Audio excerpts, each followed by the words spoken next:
열왕기하 14장 1절로 봉독하겠습니다. 이스라엘의 왕 여호아스의 아들 요아스 제2년에 유다의 왕 요아스의 아들 아마샤가 왕이 되니 그가 왕이 된 때에 나이 25세라. 예루살렘에서 29년간 다스리니라. 그의 어머니의 이름은 여호앗단이요 예루살렘 사람이더라. 아마샤가 여호와 보시기에 정직히 행하였으나 그의 조상 다윗과는 같이 아니하였으며 그의 아버지 요아스가 행한 대로 다 행하였어도 오직 산당들을 제거하지 아니하였으므로 백성이 여전히 산당에서 제사를 드리며 분향하였더라. 아멘. 아마샤가 여호와 보시기에 정직히 행하였는데 다윗과는 같지 않았다. 그리고 무엇보다도 그 아버지 요아스가 행한 대로 다 행하면서 산당들을 제거하지 않았다. 산당들을 제거하지 않았다. 그 매번 보면은 좀 잘한 것 같은데도 결정적으로 산당들을 제거하지 않았기 때문에 하나님 앞에 범죄했다, 이런 표현들이 나오고 있습니다. 도대체 산당이 뭐길래 그렇게 산당을 제거하지 못할까요?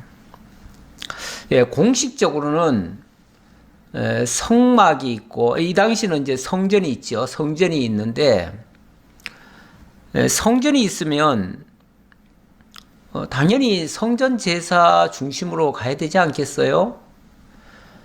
그런데 성전은 어찌 보면 대제사장이 주관을 하고 대제사장이 하나님의 법도에 따라서 그렇게 하게 됩니다. 근데 산당은 비교적 좀 자유로웠던 것 같아요. 그러다 보니까 제사장이 주로 운영을 한다기보다는 왕이 가서 어떤 절기나 무슨 행사 때 가서 백성들 보는 앞에서 거창하게 행사를 거행했던 것 같아요. 그런데 은근히 이 왕들은 백성을 섬기려는 자세보다는 군림하려고 하는 자세가 있지요. 원래 하나님의 말씀에 의도대로 만약에 백성을 다스릴 것 같으면 마땅히 그 백성을 섬겨야죠.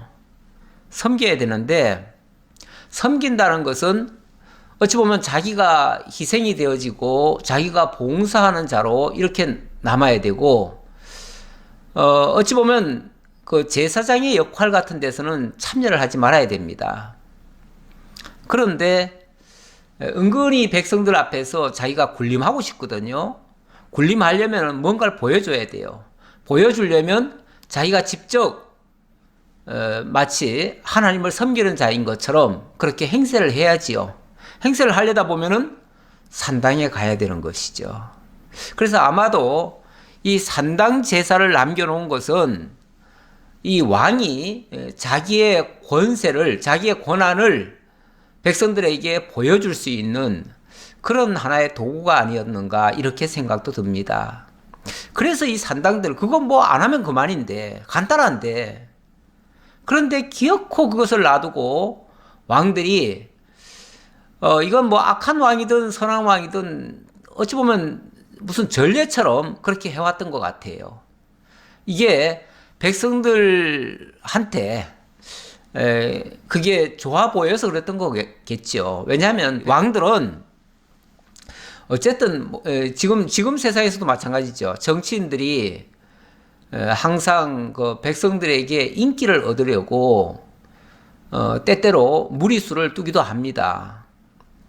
아니 뭐 그렇게 행사를 많이 하고 또 그렇게 뭐 앞장서 가지고 뭘 할 필요가 뭐가 있겠어요.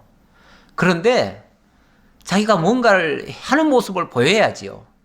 보이려니까 뭐 굳이 안 해도 될 일까지도 하게 되고 남들 보는 앞에서 뭘 하느라고 그래서 때때로 보면은 정치인들이 무슨 뭐 시장에 가서 음식을 사 먹기도 하고, 정말 아무짝에도 쓸모없는 물건을 사기도 하잖아요. 그래서 가끔씩은 또 실수도 하지요. 가격도 제대로 모르고 엉뚱하게 돈을 내밀다가 망신을 당하기도 해요. 그러니까 소위 말해서 백성들한테 가까이 가고 좀 잘 보이려다가 자기가 정작 아무것도 모르니까 실수를 하는 거죠. 그런 것은 사실은 바람직하지 않습니다. 그런 짓을 할 필요가 없어요. 원칙은 좀 큰 틀에서 해야겠죠. 왕이라면, 뭐 지금으로 말하면 대통령이라면 소소하게 뭐 그런 일에 뭘 할 게 아니라 좀 큰 일을 해야죠. 큰 일을 잘 해내는 것이 대통령으로서 할 일이고, 옛날 같으면 왕이 할 일이죠.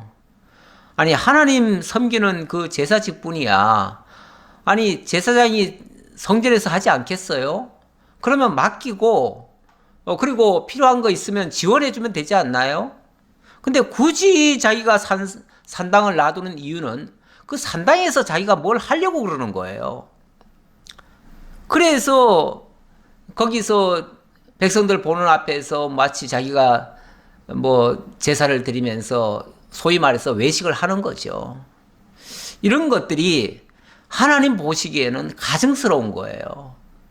그래서 하나님께서 그런 일을 행할 때에 좋지 않게 여기십니다. 예, 그런 장면이 있고요. 자, 어쨌든 오늘 이야기를 이제 전개해 가는데요. 자, 오늘 내용을 한번 좀 전체적으로 한번 보지요. 자, 오늘 14장. 오늘은 북왕조 패망 과정에서 남북 왕조의 부패상, 이렇게 제가 좀 큰 타이틀을 적어봤습니다. 왜냐하면 남쪽만 지금 잘못하고 있다, 북쪽만 잘못하고 있다, 이렇게 말할 수가 없는 상황이에요. 왜 그러냐면 지금 유다의 아마시아 왕 이야기를 하다가 그 다음에는 이스라엘의 요아스 왕, 그리고 여로보암 왕이 됐다는 얘기를 하고, 그 다음에 또 유다의 아마시아가 죽고 아세라가 왕이 됐다는 얘기가 나오고, 또 이스라엘의 여로보암이 영토를 크게 늘렸다는 얘기가 나오거든요. 그리고 스가랴 왕으로 연결됐다고 하는. 그러니까 남북이 교대로 가면서 이쪽도 잘하고 이쪽도 잘못하고 저쪽도 잘못하고 서로 누가 잘 못하나 서로 경쟁을 하는 것 같아요. 그래서 오늘 14장에서는 뭐 남쪽만 잘한다, 북쪽만 잘한다를 얘기하는 게 아니라 남북 왕조가 공이 똑같이 잘못하고 있다, 이 얘기를 하는 겁니다. 그 얘기를 하려고 일단은 남쪽에부터 먼저 얘기하는데, 유다의 아마시아가 왕이 되고 산당에서 제사하는 장면, 이 장면이 이제 방금 제가 읽은 장면에서 나왔습니다. 자, 유다의 아마시아가 왕이 됐다. 유다의 요시아가 있다가 이제 죽고 아마시아가 왕이 됐죠. 그런데 이 요아스가 좀 비극적으로 죽었어요. 왜 그러냐면 시해를 당했죠. 시해를 당했습니다. 그 신하에 의해서 시해를 당했습니다. 시해를 당하고 나서 아마시아가 왕이 됐는데요. 원래 밑에서 신하들이 정변을 일으킨 거 아닙니까? 시해를 했다는 거는. 정변을 일으키면요, 이 정변을 일으키는 자도 정말 목숨 내놓고 합니다. 그렇기 때문에 정변을 일으킨 다음에는 그 왕의 아들을 다시 왕위로 옹립하는 예가 거의 없습니다. 특히 북이스라엘 같은 경우는 정변이 일어났다 하면은 완전히 정말 그 집안을 씨를 다 말려버립니다. 뭐 소위 삼족을 멸한다 그랬죠. 삼족을. 제가 그 역사 스페셜인가를 제가 그제 한번 좀 봤는데 거기 보니까 고려가 망하고 이제 이성계가 조선을 세웠지 않습니까? 그런데 그 조선을 세우고 나서 그 고려의 왕손들, 그러니까 그 왕씨 성을 가지고 있는 왕손들이거든요. 근데 그 왕손들을 그 왕부터 시작해가지고 그 마지막 공민왕부터 시작해가지고 처음에는 좀 좋게 해줬어요. 해줬는데 말만 좋게 해줬지 실제로는 군으로 강등을 시키고 강등시킨 다음에는 유배를 보내고 유배를 보낸 다음에는 거기서 죽여버려요. 그리고 그 왕자들도 또는 그 신하들도 전부 다 왕시성을 가지고 있는 사람들은 다 유배를 보냅니다. 유배를 보냈다가 그 현장에서 다 죽여버려요. 뿐만 아니라 나중에는 그 왕시성을 가지고 있는 모든 사람들을 다 죽였다고 그래요. 그냥 발견되는 대로 다 죽였대요.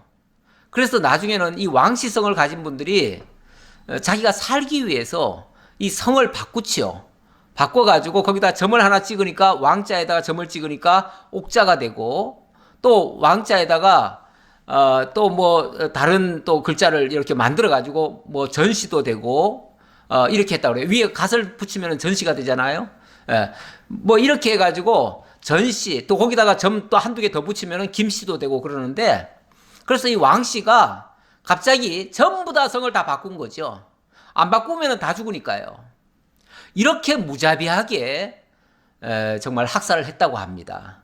물론 그런 역사는 저는 지금까지 잘 못 들어봤어요. 잘 못 들어봤는데 그 역사 스페셜에서 그 아마 옛날에 했던 것 같아요. 근데 제가 인터넷 찾다가 그걸 발견해 가지고 제가 한번 들어봤는데 그렇게 무자비하게 죽였다 이런 얘기가 나옵니다. 그러니까 이 쿠데타라고 하는 것, 쿠데타가 되고 나면 그 정권을 바꾸게 되면 그 한두 사람만 죽이고 끝나는 게 아니에요. 대체적으로 보면. 그런데 놀랍게도 이 유다는 비록 그 신하에 의해서 왕이 시해를 당했음에도 불구하고 그 왕위가 다른 사람에게 넘어가지 않고 그 요아스의 아들 아마샤가 왕이 되어집니다. 이것만 해도 정말 대단한 일이죠. 이것만 해도 우리 하나님이 정말 뭐 어찌 보면 다 잘못해서 그런 일이 벌어졌다고 하더라도 우리 하나님께서 다윗에게 언약하신 대로 그 왕위를 지켜주고 있다라고 하는 하나의 증거가 되죠. 자, 5절 봅시다. 나라가 그의 손에 굳게 섬에 그의 부왕을 죽인 신복들을 죽였으나 왕을 죽인 자의 자녀들은 죽이지 아니하였으니 이는 모세 율법책에 기록한 대로 함이라. 그런데 이 아마시아가 처음에 그 왕으로 등극할 때는 나이도 아마 어렸던 것 같고요. 모든 힘이 없었어요. 원래 힘이 없으면은 사실은 더 깔보고 그 신하들이 쿠데타까지 했기 때문에 왕으로 절대 옹립 안 할 것 같죠. 그런데 하나님이 옹립을 했어요. 하고 그들의 그 범죄에 대해서는 그들의 그 왕을 시해한 것은 엄청난 죄악 아닙니까? 그러니까 거기에 대해서는 또 마땅히 응징을 가한 겁니다. 저는 이거는 어찌 보면 그 당시 입장에서는 마땅한 일이라고 보여집니다.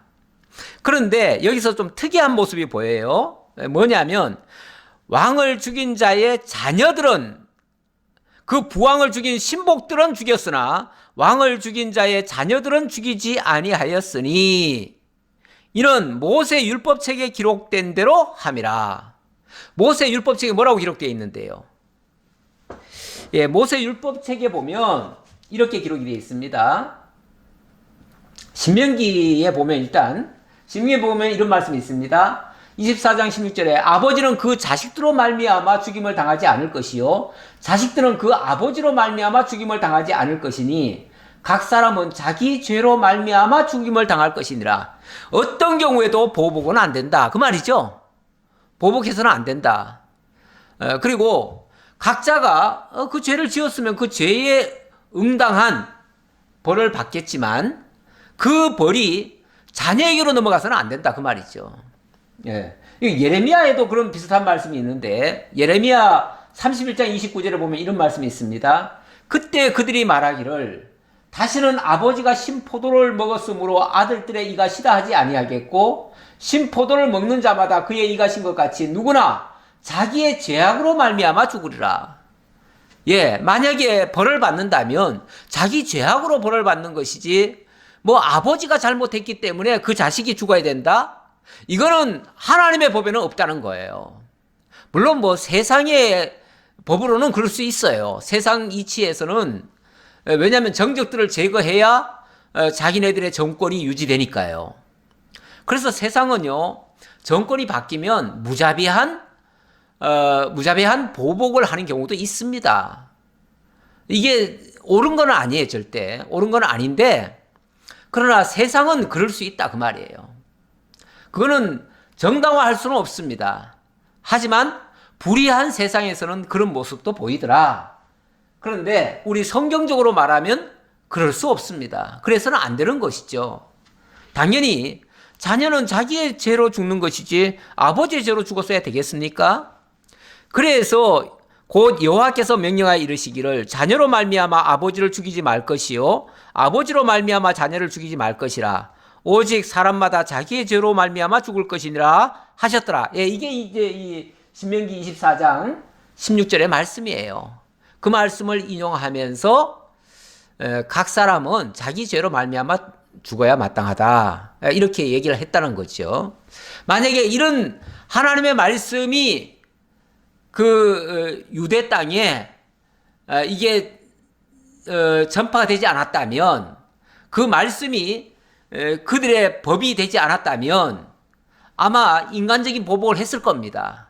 그리고 왕의 자식들로 왕을 세우지도 않았을 수도 있습니다. 어차피 뭐 쿠데타라고 하는 거는 모든 헌정을 중단시켜 버리는 거기 때문에, 그래서 기존의 왕을 다 제거해 버리는 것이죠. 그리고 그 역사까지 심지어는 다 지워버려요. 그래서 악한 그 왕들은요, 그 왕이 된 다음에 그 선임 왕의 모든 역사까지 다 지워버립니다. 물론 이건 잘못된 거죠. 그렇게 하면 안 되는 것이죠. 원래 한 나라가 세워진다고 하는 것은요, 오랜 세월에 걸쳐서 축적된 그런 노하우들이 있습니다. 나라를 운영하는 데 있어서 그 노하우들이 당연히 좋은 것은 계승이 되어져야 되고 잘못된 것은 물론 개혁을 하고 버려야 되겠죠. 그래서 전임 그 왕이 뭘 하고 있는 것이라도 아무리 그 왕이 못마땅하더라도 그 왕이 하던 정책이나 이런 것들을 어느 정도는 다 그대로 받아야 되는 겁니다. 받아가지고 그대로 집행을 하고 만약에 잘못된 것이 있으면 그 부분에 대해서만 고치면 되지요. 그런데 이 정말 정상적이지 않은 왕들, 뭐 쿠데타로 왕권을 차지한 자들, 그런 자들은 아예 헌정을 중단시켜버리죠. 헌정을 중단시켜버리니까 지금까지 내려오던 모든 것들도, 모든 법들도 다 없애버리죠. 다 없애버려요. 다 없애버리고 모든 것을 자기가 새롭게 합니다. 자기가 새롭게 하는데, 아니 무슨 뭐 세상에 천상천하 유아독존이 있습니까? 전임 왕이 하던 것을 잘 계승을 하면 더 좋게 되겠지만, 아무것도 없는 백지 상태에서 그야말로 맨땅에 헤딩하듯이 그렇게 만약에 새롭게 업무를 추진한다고 하면 그동안의 노하우를 못 살리잖아요. 못 살리니까 결국은 잘못된 길로 갈 수가 있습니다. 실수가 더 많아져요. 예, 그런 것은 별로 바람직하지 않은데, 어쨌든 유다 왕국에는 이런 정변이 일어났음에도 불구하고 결국은 왕의 대가 그대로 이어졌다. 그런데 이거는 뭐 그 사람들이 착해서가 아니라 이 유다 왕국은 하나님께서 다윗에게 언약하신 대로 지켜주셨기 때문에 그렇다 그 말이에요. 다른 자들이 들어와 가지고 할 틈을 하나님이 안 주신 거예요. 그래서 그 다윗 왕조를 하나님이 보호하셨다. 이렇게 보시면 되겠고요. 자, 그 다음 장면. 자, 8절로 14절. 이 아마샤 왕의 어찌 보면 업적이라고 할 수 있고요. 또 그리고 실수한 일도 있습니다. 무엇이 업적이고 무엇이 실수인가? 아마샤가 소금 골짜기에서 에돔 사람 10,000명을 죽이고 또 전쟁을 하여 셀라를 취하고 이름을 욕되리라 하였더니 오늘까지 그러하니라. 자, 7절에서 이 아마샤가 어, 소위 말해서 승리한 사건이 하나 있었습니다. 그건 뭐냐면 소금골짜기에서 에돔 사람 10,000명을 죽였대요. 이 10,000명을 죽였다. 어쨌든 전쟁을 통해서 적군 10,000명을 죽였다는 것은 대단한 승리를 거둔 겁니다. 대단한 승리를 거둔 거예요. 예, 그래서 이 에돔이 이 아래쪽인데요.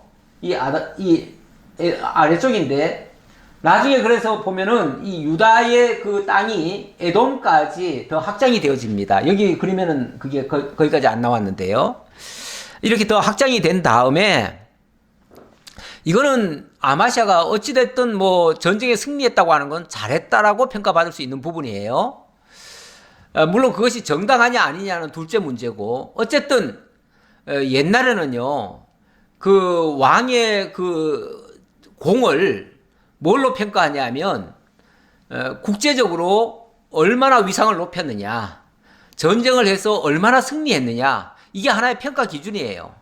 그런데 어쨌든 에돔을 치고 10,000명을 죽였다고 하는 것은 엄청난 대승을 거둔 거 아니겠어요? 그래서 이 소금골짜기 이쪽을 다 차지했다 그 말이에요. 자, 그랬는데 여기서 그쳤으면 괜찮은데요. 그쳤으면 괜찮은데 사람이 한번 전쟁에 나가서 대승을 거두고 나면 우쭐해집니다. 그리고 백성들이 와 하고 영웅으로 칭송을 합니다. 이렇게 되면요 사람이 붕붕 떠요. 붕붕 뜨다 보면은 그러니까 인기에 취해버리는 거죠. 인기에 취하면은 이 계속 그 백성들에게 인기 얻을 방법을 더 찾게 됩니다.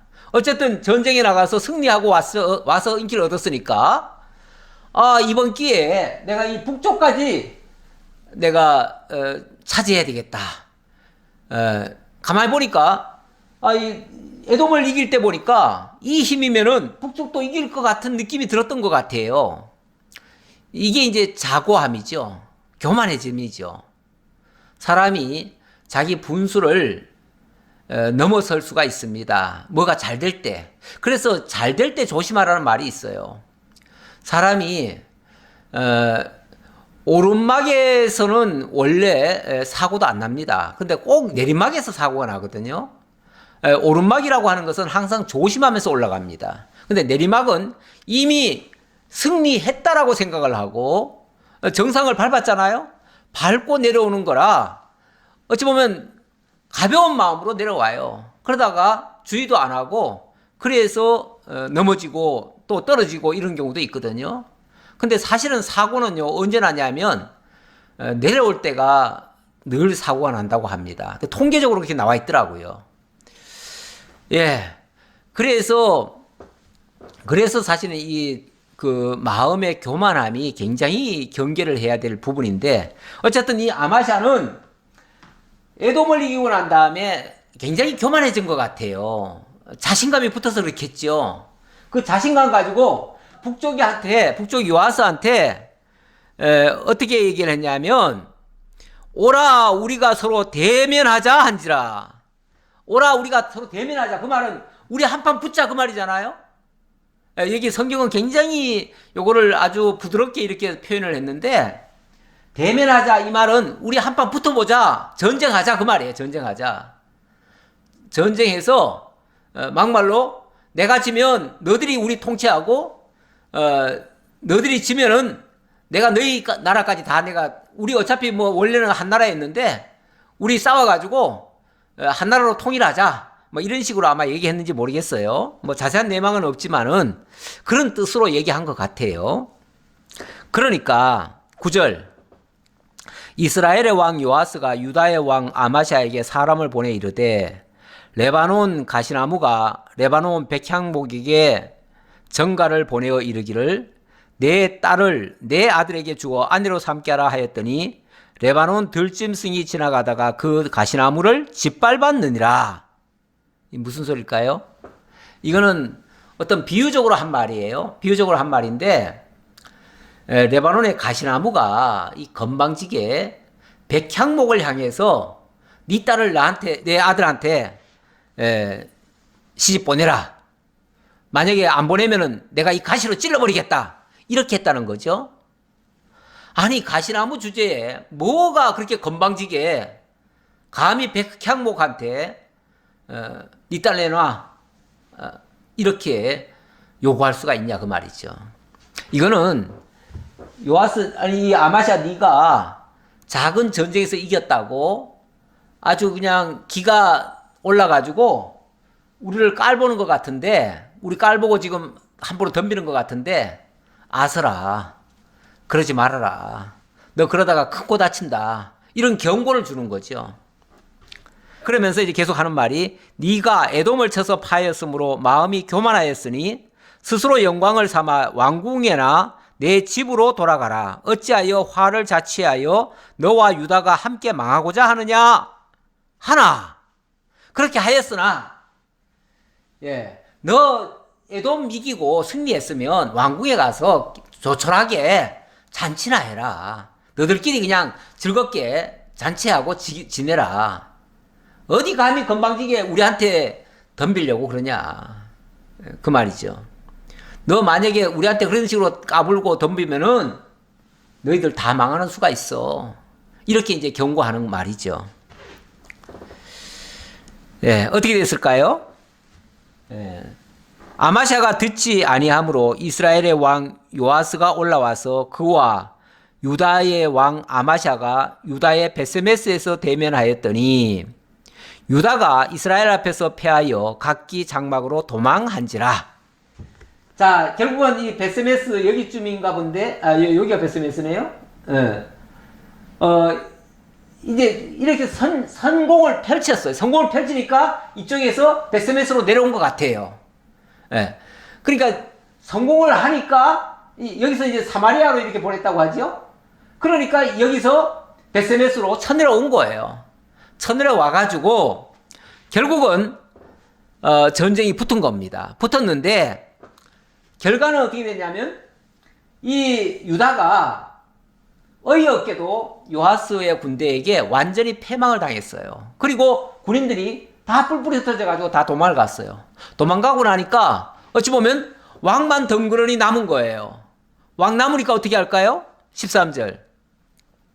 이스라엘 왕 요아스가 베세메스에서 아하시아의 손자 요아스의 아들 유다 왕 아마샤를 사로잡고 예루살렘에 이르러 예루살렘 성벽을 에브라임 문에서부터 성 모퉁이 문까지 400규빗을 헐고 400규빗이면 한 2km 정도가 되겠죠. 4, 5, 20이니까. 지금 여기 베스메스에서 결국은 이 왕이 잡혔어요. 왕이. 이렇게 사실 그 적국의 뭐 포로를 좀 잡는 경우도 있지만 왕까지 체포하는 경우는 거의 없거든요. 전쟁이 하더라도 왕은 끝까지 보호하니까요. 그런데 아마 이 요아스는 기고만장해가지고 자기가 앞장서서 막 나갔던 것 같아요. 그러니까 오히려 그 백성들이 얼마 죽었다는 얘기는 없는데 왕이 붙잡혔다 이 얘기가 나오네요. 그래서 왕이 붙잡혔으니까 뭐 백성들은 다 도망갔죠. 뭐 다 도망갔고, 그러니 이들이 어찌 보면 무혈입성처럼 예루살렘으로 쳐들어와 가지고 예루살렘 성벽을 약 2km면 굉장히 길잖아요. 그 정도의 거리를 몽땅 다 헐어버렸대요. 아예 쑥대밭을 만들어 놓고 갔다 그 말이죠. 쑥대밭을 만들어 놓고. 자, 그리고 또 여호와의 성전과 왕궁 곳간에 있는 금, 은과 모든 기명을 탈취하고 또 사람을 볼모로 잡고서 사마리아로 돌아갔더라. 자, 그리고 나서는 예루살렘 안에는 또 성전이 있잖아요. 성전이 있는데 거기 가가지고 성전에 있는 금, 은, 그리고 왕궁에 있는 금, 은 다 탈취했습니다. 탈취하고 그리고 성전에서 하나님께 제사 드리던 그 기명들까지도 다 가져가 버렸어요. 제대로 당해버린 거죠. 제대로 당했어요. 건방지게 교만하게 행동하다가 제대로 당했습니다. 그래서 우리 참 성경은 우리가 교만하지 않기를 항상 경계를 하고 있습니다. 이 교만이라고 하는 것은 이 사람이 뭔가 좀 잘 될 때 이 교만해지거든요. 그런데 우쭐하다가 교만해지는데 그렇게 되면 필히 멸망으로 갈 수가 있습니다. 그래서 잠언 16장 18절에도 이런 말씀이 있습니다. 교만은 패망의 선봉이요 거만한 마음은 넘어짐의 앞잡이니라. 거만한 마음, 교만한 생각, 이것들은 패망의 선봉이다. 반드시 패망이 될 수밖에 없다 그 말이죠. 그러면서 겸손한 자와 함께하여 마음을 낮추는 것이 교만한 자와 함께하여 탈취물을 나누는 것보다 낫다. 이렇게 말씀하십니다. 우리가 사람을 사귀든지 또 뭔가 함께할 때 겸손한 자와 함께하면 교만해서 뭔가 승승장구하고 세상에서 잘 돼가지고 막 높아지는 사람 곁에 가 있는 것보다 훨씬 낫다. 근데 세상의 모든 사람들은요, 좀 약한 사람 곁으로는 잘 안 가려고 해요. 약한 사람들, 세상에서 뭐 크게 성공하지 못한 사람 곁에 가면 왠지 자기도 성공 못할 것 같고 자기도 약할 것 같은 이런 착각에 빠져요. 그래서 큰 또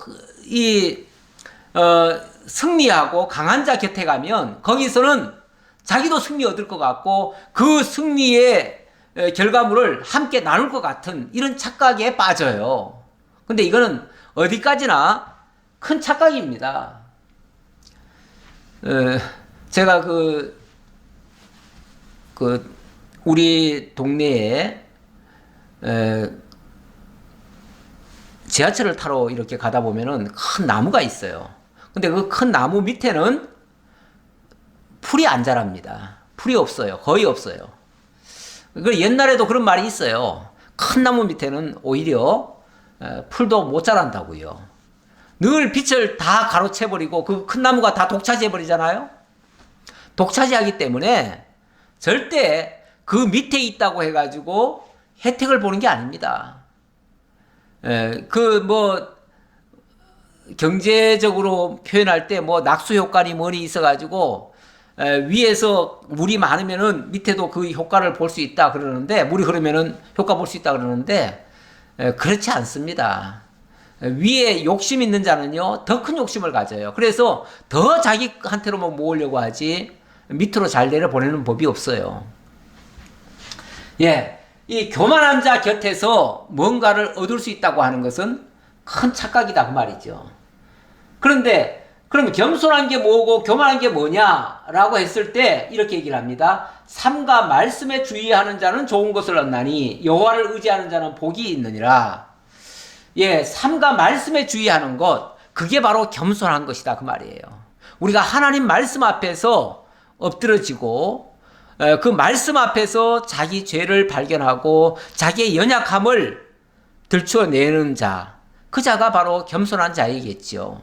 그런데 하나님 말씀 제껴놓고 하나님 말씀 떠나고 하나님 무서운 줄 모르고 그리고 자기가 뭔가 업적 이뤘다고 해가지고 그 업적 내세우고 그걸로 밀어붙이려고 하는 자들이 있다면 그들이 바로 교만한 자의 모습이죠. 그런데 이 아마샤가 그런 대표적인 케이스라고 볼 수 있겠습니다. 자, 이렇게 해서 아마샤는 어쨌든 망했습니다. 망하고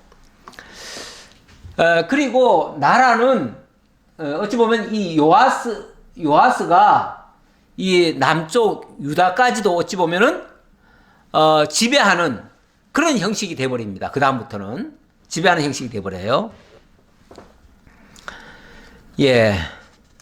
자, 그리고 15절입니다. 15절로부터는 이스라엘의 요아스가 죽고 그 다음에 여로보암 왕이 되는 장면인데요. 요거는 이제 다시 북쪽으로 또 올라갑니다. 북쪽 왕입니다. 요아스의 남은 사적과 그의 업적과 또 유다의 왕 아마샤와 싸운 일은 이스라엘 왕 역대지략에 기록되지 아니하였느냐.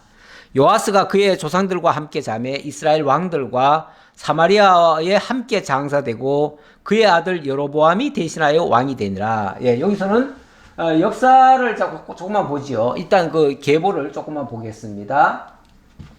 지금 요 예후 왕, 이 아합 왕국을 무너뜨린 자가 예후고요. 예후는 제가 지난번에 유다지파다라고 제가 유다지파라고 이렇게 기록된 걸 내가 봤다라고 말씀드렸는데 여기 보니까 이렇게 적혀 있습니다. 이거 이제 도표에도 이렇게 나와 있습니다. 유다지파라고. 만약에 이게 유다지파가 맞다면 예후부터는 요아스, 여로보암 2세, 스가랴까지 이 유다지파가 실질적으로 나라를 다스리는 그러한 시대가 되겠습니다. 그러니까 비록 북쪽이지만 비록 북쪽 이스라엘이지만 유다지파가 다스리고 유다지파가 또 남쪽에 유다의 왕 아마샤까지 이겼다. 그래서 지금 복속을 시켰다. 이거는 저는 하나님의 어떤 섭리적인 측면이 있다. 이렇게 보여집니다. 다시 말하면 남북 이스라엘 지금 흩어져 있잖아요. 흩어져 있는데 나뉘어져 있는데 이 나뉘어진 것을 하나님께서 하나로 모으시는 작업이다. 이렇게 보여집니다. 근데 어쨌든 자 지금은 북쪽의 이스라엘이 남쪽 유다를 이긴 겁니다. 이겨서 어쨌든 왕을 끌고 가버렸으니까요. 왕을 끌고 갔으니까 그거는 왕을 지금 볼모로 잡아갔다고 하는 것은 밑에 지금 그의 아들을 왕으로 세우기는 하지만은 그거는 꼭두각시 왕이 되는 거예요. 북쪽 말을 들어야 되는 입장이에요. 예, 이런 입장이 됐어요.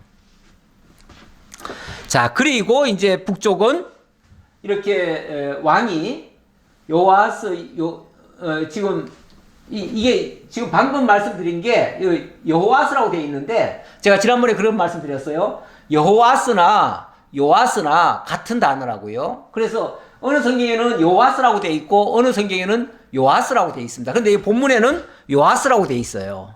그래서 조금 뭐 달리 보이기는 한데 이게 같은 단어입니다. 그래서 요아스라고 이해하시면 되겠고요.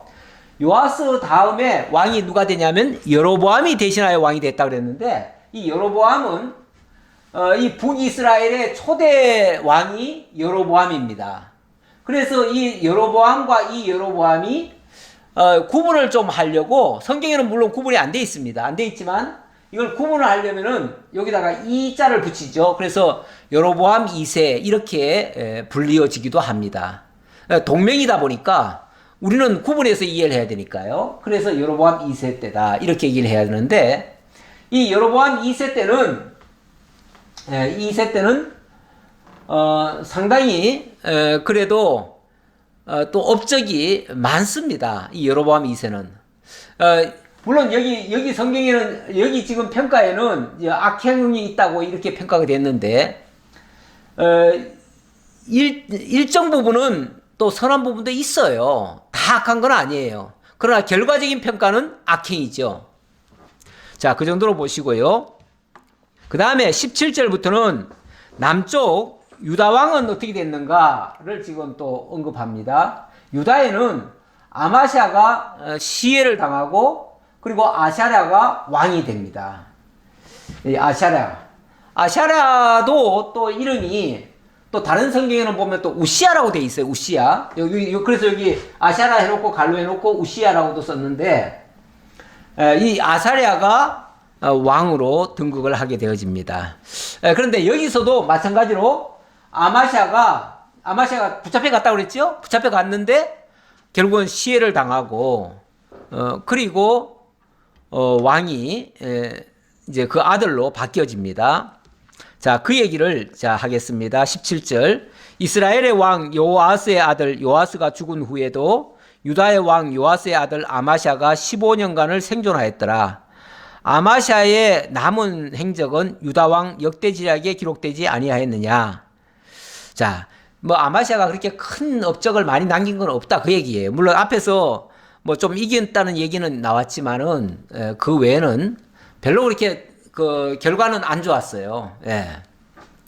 그래서 더 자세한 거는 그냥 역대지략 봐라. 그리고 그냥 넘어갑니다. 자, 그리고 나서 19절. 예루살렘에서 무리가 그를 반역한 고로 그가 라기스로 도망하였더니 반역한 무리가 사람을 라기스로 따라 보내어 그를 거기서 죽이게 하고 라기스가 아마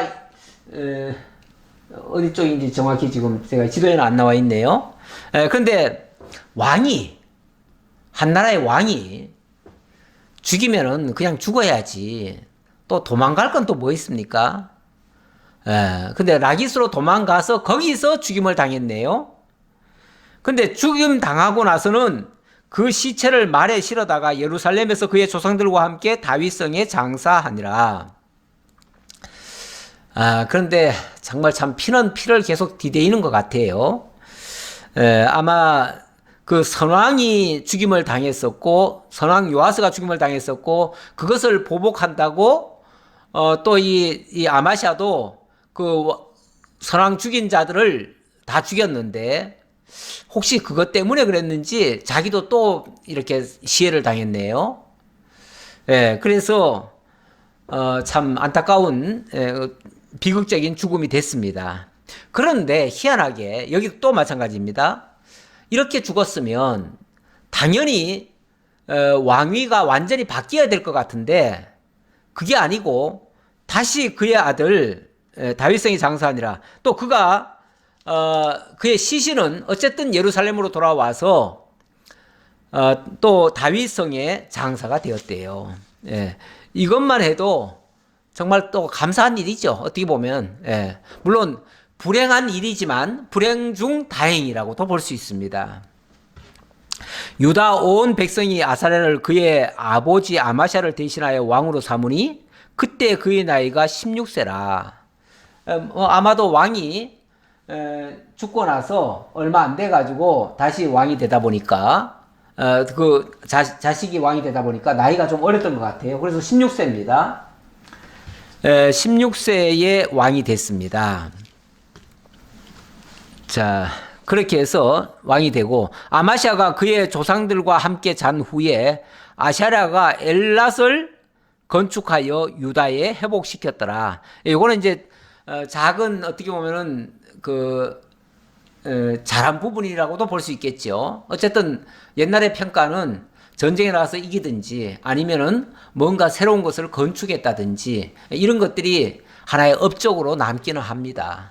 뭐 대단히 뭐 잘했다는 얘기는 없는 것 같은데 어쨌든 건축을 해서 그것을 유다에 회복시켰다고 하는 것은 어쨌든 뭐 자랑할 만한 일인지도 모르겠습니다. 자, 그 다음 23절로 넘어가 봅시다. 23절에 보면 23절에서 이스라엘의 여로보암이 영토를 크게 늘리는 장면이 나옵니다.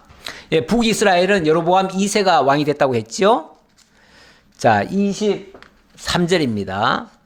유다의 왕 요아스의 아들 아마샤 제15년에 이스라엘의 왕 요아스의 아들 여로보암이 사마리아에서 왕이 되어 41년간 다스렸으며 상당히 오래 다스렸네요. 그렇죠? 상당히 오랫동안 왕위에 올랐습니다. 이 여로보암 세상 사람들이 평가할 때는 최고로 잘한 왕이라고도 할 수 있습니다.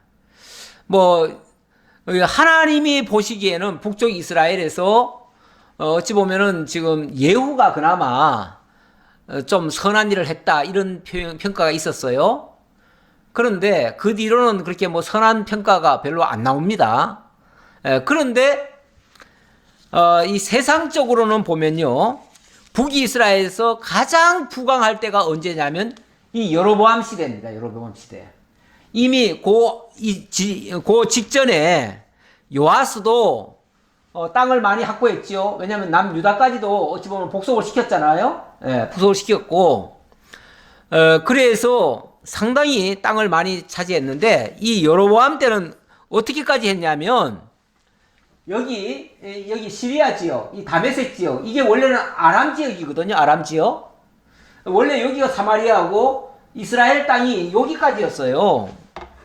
이스라엘 땅이 여기가 이스라엘 땅이었거든요. 여기 이스라엘 땅이고 요 동쪽에도 요만큼 있다가 요걸 나중에 잃었잖아요. 잃었는데 이 여로보암 때에 어떻게 했냐면 이 위에 아람을 다 정복을 해버렸어요. 정복을 하고 아람이 차지하고 있던 땅 이거 다 차지하고 그 다음에 암몬이 차지하고 있던 거 이것도 정복하고 모압이 차지하고 있던 거 이것도 정복을 했어요. 이래가지고 북이스라엘 땅이 이렇게 커진 거예요. 이렇게 커졌는데 사실은 여기뿐이 아니고 이 남쪽 유다도 어찌 보면 이게 남쪽 유다도 복속을 시켰거든요. 지난번에. 그랬으니까 실질적으로는 여기까지 다 차지한 셈이에요. 여기까지. 또 에돔까지, 에돔이 남쪽 유다가 먼저 정복을 했으니까 여기 땅까지 다 통치를 하는 그런 시대가 바로 여로보암 2세 시대입니다. 그러니까 세상적으로 말하면 굉장히 위대한 왕이죠. 위대한 왕이에요. 그런데 이때 하나님께서 선지자 요나와 아모스를 세우십니다. 세워가지고 이렇게 부강한 이 여로보암에게 어찌 보면 세상에서도 인정받는 그 여로보암에게 계속 경고를 합니다. 경고를 해요. 자, 그래서 그 내용을 볼까요? 24절. 여호와 보시기에 악을 행하여 이스라엘에게 범죄하게 한 느바세 아들 여로보암의 모든 죄에서 떠나지 아니하였더라. 이 여로보암이 옛날 그 초대 왕인 그 여로보암의 그 길을 따라갔다 그 말이죠. 예. 그래서 하나님께로부터 진노를 받는데 25절 먼저 하나님은 진노를 쏟기 전에 먼저 선지자를 보냅니다. 지금 어찌 보면 이 북쪽 이스라엘에게 하나님이 지대한 관심을 가지시고 이 북쪽 이스라엘을 통해서 어쨌든 남북이 완전한 통일은 아닐지라도 어쨌든 하나의 통치를 받도록 이렇게 하시는 거예요. 그래서 예후 때부터 어찌 보면 북쪽을 키워주시고 예후 그 자신에게서는 정권을 차지하기 위해서 쿠데타를 하면서 그렇게 나라를 많이 잃었었죠. 그때는 많이 잃었었는데 그의 이제 4대 만에 여로보암이 지금 등장을 했는데 이 여로보암 때는 이렇게 크게 확대를 시켰어요. 자, 그 얘기는 조금 이따 하고 어쨌든 자 봅시다. 25절 이스라엘의 하나님 여호와께서 그의 종 가드헤벨 아미떼의 아들 선지자 요나를 통하여 하신 말씀과 같이 여로보암이 이스라엘 영토를 회복하되 하맛 어기에서부터 아라바 바다까지 하였으니, 자, 이 말은 하나님이 요나 선지자를 보내가지고 그 요나서 있잖아요. 요나서에 있는 그 요나 선지자, 그 요나 선지자를 이 왕에게 보내가지고 내가 너희들에게 이렇게 땅을 크게 해주겠다, 이렇게 약속을 했다는 거예요. 땅을 크게 해줄 테니 너희가 쉽게 말하면 하나님의 말씀을 들어라, 이렇게 하신 거죠. 그런데 만약의 경우 내가 그렇게 땅을 크게 해줌에도 불구하고 너희들이 내 말을 듣지 않는다면 그러면은 이렇게 크게 확대해 놓고 너희는 망할 것이다. 이 두 가지가 다 동시에 또 경고가 이제 예언이 된 거예요. 그래서 땅도 확대해 주겠다. 그 대신 하나님께로 돌아오라. 안 돌아오면 그렇게 확대해 놓고 너희는 망할 것이다. 그 얘기예요. 그래서 일단은 영토를 회복했는데 어디서부터 어디까지 했냐면은 하맛 어기에서부터 아라바 바다까지 하였다. 그래서 이제 북쪽에 이 하맛 여기서부터 이 아라바 바다까지, 여기 이제 홍해 바다가 있잖아요. 그 바다까지 다 이 땅을 다 차지하겠다. 이게 이제 하나님이 약속한 건데 그 약속한 것을 이루어 주셨다 그 말이에요. 이는 여호와께서 이스라엘의 고난이 심하여 매인자도 없고 노인자도 없고 이스라엘을 도울 자도 없음을 보셨고, 자, 이렇게 하나님이 선지자를 보내가지고 그들에게 경고를 한 이유는 뭐냐면 그들을 돌아볼 자가 아무도 없었다. 그들에게 이런 사실을 알려줄 자가 아무도 없었다. 그들이 회복할 기회조차도 없었다. 그 말이에요. 그거를 하나님이 불쌍히 여기시고 어찌 보면 기회를 주셨다. 그 말이에요. 기회를 주셨다. 그러니까 선지자가 왔다고 하는 것은요, 기회를 주는 겁니다. 그래서 선지자가 굉장히 그 사실 독한 말을 해주거든요. 독한 말을 할 때 상당히 그 말을 듣기가 거북합니다. 솔직히. 그래서 지난번에 그 남쪽의 요아스 왕 같은 경우도 그렇게 그 제사장이 잘 가르쳐 가지고 초기에는 어렸을 때는 굉장히 정치를 잘했잖아요. 그리고 하나님을 잘 섬겼잖아요. 성전도 이렇게 수리하고 잘했잖아요. 그런데 말년에는 그 좀 선지자가 아픈 소리 하니까 선지자를 죽여버렸어요. 이렇게 선지자가 경고하면 그걸 받아들여야 되는데 받아들이지 못하는 경우가 태반입니다. 거의 다입니다. 실제로 제가 이 아모스 선지자에게 하나님이 그 예언한 걸 보니까 이게 이제 동시에 요나와 아모스에게 번갈아 가면서 예언케 하셨거든요. 근데 이 아모스한테 한 걸 보니까 이렇게 말씀이 있습니다. 주 여호와 만군의 하나님의 말씀이니라. 너희는 듣고 야곱의 족속에게 증언하라. 내가 이스라엘의 모든 죄를 보응하는 날에 베델의 제단들을 벌하여 그 제단의 뿔들을 꺾어 땅에 떨어뜨리고 겨울궁과 여름궁을 치르니 상하궁들이 파괴되며 큰 궁들이 무너지리라. 여호와의 말씀이니라. 이 말이 무슨 소리냐면 하나님이 이렇게 땅을 넓혀주니까 북쪽과 남쪽에다가 쉽게 말하면 겨울궁과 여름궁을 지어가지고 별장 만들어가지고 호의호식하고 자기들 그러니까 나라 크게 해주니까 자기들 부만 누리고 있더라 그 말이죠. 하나님 앞에 돌아올 생각을 안 하고 이랬다 그 말이에요. 그러니까 이렇게 되면 우리 하나님이 그냥 내버려 둘 수가 없잖아요. 그래서 그들을 그 궁들을 결국은 무너뜨리겠다 그 말이에요. 그러면서 45절에 보니까 누룩 넣은 것을 불살라 너희 희생을 3일마다 11조를 드리고 그랬는데 이거 다 하나님이 다 무효로 만들어주겠다 이런 뜻으로 말씀하십니다. 무슨 것을 하더라도 너희는 이제 망할 것이다 그런 얘기예요. 자 그러면서 여호와께서 또 이스라엘의 이름을 천하에서 없이 하겠다고 아니하셨으므로 요아스의 아들 여로보암의 손으로 구원하심이었더라. 이렇게 땅을 확대해 준 것은 하나님께서 어찌 보면 그들에게 기회를 준 거다 그 말이에요. 기회를 준 거다. 그런 차원에서 한 말이에요. 자 그래 놓고 여로보암의 남은 사적과 모든 행한 일과 싸운 업적과 다메섹을 회복한 일과 이전에 유다에 속하였던 하맛을 이스라엘에게 돌린 일은 이스라엘 왕 역대 지략에 기록되지 아니하였느냐. 그 나머지 얘기는 역대 지략에서 살펴봐라. 나머지 일은 사실 하나님 앞에서 잘한 건 없다 그 얘기예요. 하나님 앞에서 잘한 건 없다. 그러나 세상적으로는 우리 하나님께서 북이스라엘에게 기회를 주어서 남북이 통일되는 어찌 보면 통일의 초석을 놓게 만들었어요. 이렇게 지금은 그렇게 해서 이제 북쪽이 다스리지만 이때로부터 30년 후에 이렇게 그냥 부강을 누리고 막 큰 소리 뻥뻥 치다가 결국 30년 후에 북쪽 이스라엘은 저 아시리아 제국에 의해서 멸망을 당합니다. 멸망을 당하고 나니까 무슨 일이 발생하냐면 이제 여기는 이제 쉽게 말하면 아시리아의 제국이 되는 거기에 속국이 되는 셈이죠. 그런데 어쨌든 이게 이제 같이 통일이 되다시피 했으니까 그 다음에는 남쪽 유다가 이 북쪽까지 그러니까 나라는 망했고 많은 사람들이 붙잡혀 갔는데 여기를 남유다가 여기를 다스리게 됩니다. 그래서 무슨 일이 있을 때마다 예를 들어서 유월절 제사를 드리려고 하면 남유다에서 북쪽까지 다 공포해서 함께 제사를 드리도록 이렇게 합니다.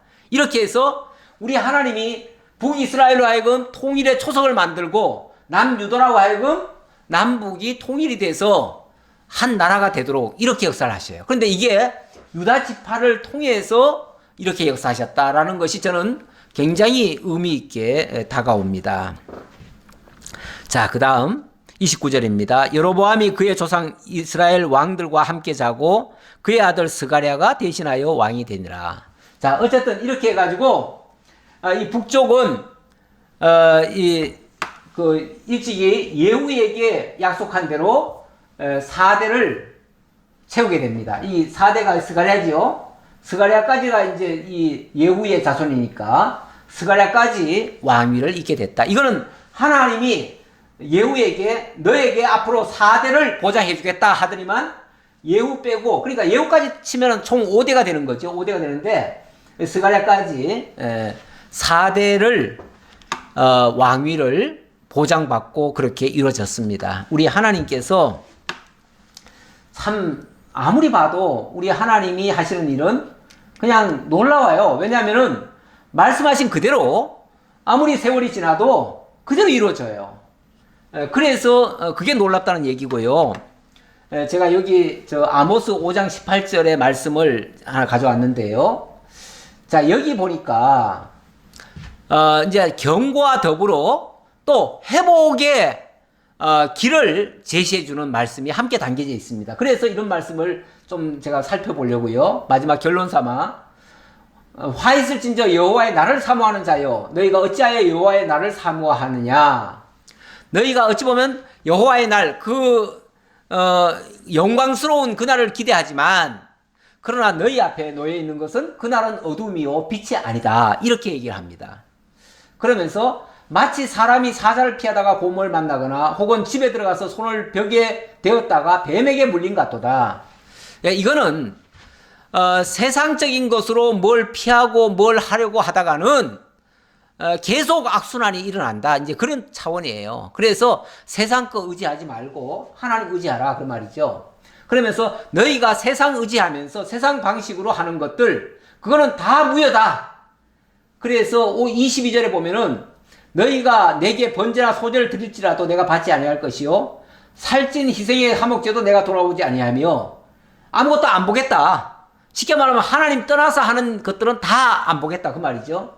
그러면서 오직 정의를 물같이 공의를 마르지 않은 강같이 흐르게 할지어다. 이 말은 하나님의 진리의 말씀만을 따라라 그 말이에요. 그래서 우리 하나님 앞에 바로 서는 것이 중요하지 세상적인 업적을 많이 남기는 것이 중요한 것은 아니다. 뭐 이런 차원에서도 이해할 수가 있겠습니다. 기도하겠습니다. 하나님 감사합니다. 오늘도 하나님께서 저희를 사랑하셔서 이 진리의 말씀으로 저희들에게 일깨워 주시고 정말 역대 왕들이 하나님을 모르고 하나님의 뜻을 거스리고 행한 일 때는 하나님이 경고하시고 또 하나님의 뜻을 따랐을 때는 정말 승리하는 그런 모습을 취했던 것을 저희들이 살펴보게 됩니다.